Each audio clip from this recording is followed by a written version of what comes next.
Before we complete number 1, we need to review what unit cost is. Unit cost is a type of unit rate.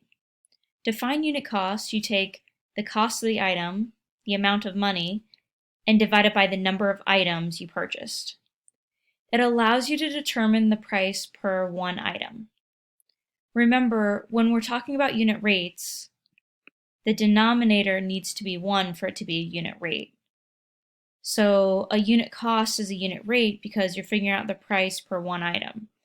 For example, let's say that you bought, 10 rolls of toilet paper at a certain price, and you want to figure out the price that you paid per one toilet paper roll.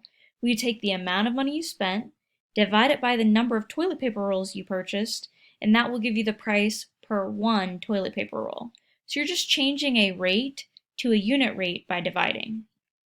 Let's look at this first example where we're going to apply what we know about unit cost.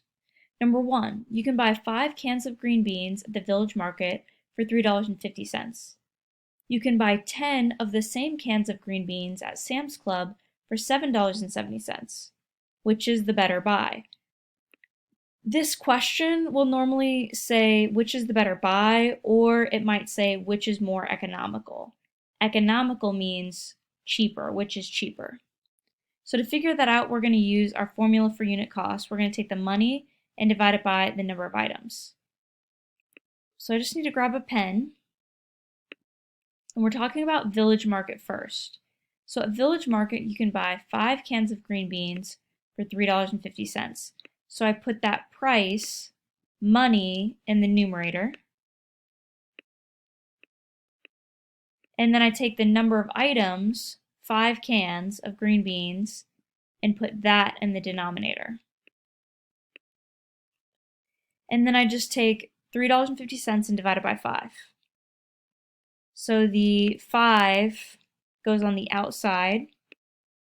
The numerator goes on the inside. And then think about it. You're allowed to have a decimal underneath. It would have been a problem if there was a decimal out here on the outside. So we don't have to move any decimals. We can just go ahead and divide. 5 goes into 3 0 times. I'll bring up this decimal. 5 goes into 35 7 times.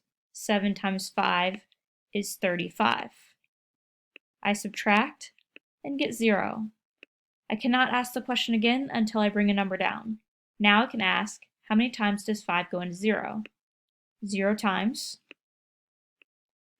And there's nothing else to bring down. So I can write this as 70 cents. That was the unit for the numerator. Well, this is written in dollar form. If you wanted to say it in cent form, you'd have to put cent second like that. So it's 70 cents per can. So it's 70 cents per 1 can of green beans. All right, let's go ahead and look at the Sam's Club information. You can buy 10 cans of green beans at Sam's Club. So I record the money in the numerator. So the cost was $7.70 for 10 cans of green beans. So it's $7.70 divided by 10. 10 goes into 7 0 times. Bring up the decimal. 10 goes into 77 7 times. Oh, this is going to be close, isn't it?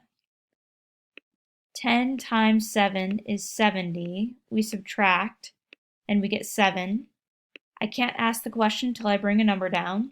How many times does 10 go into 70? 7 times. And 10 times 7 is 70. We get 0, and there's no number to bring down. So this price would be 77 cents per can.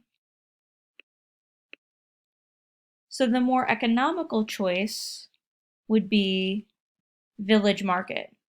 So the question is, which is the better buy? We would say Village Market is the better buy.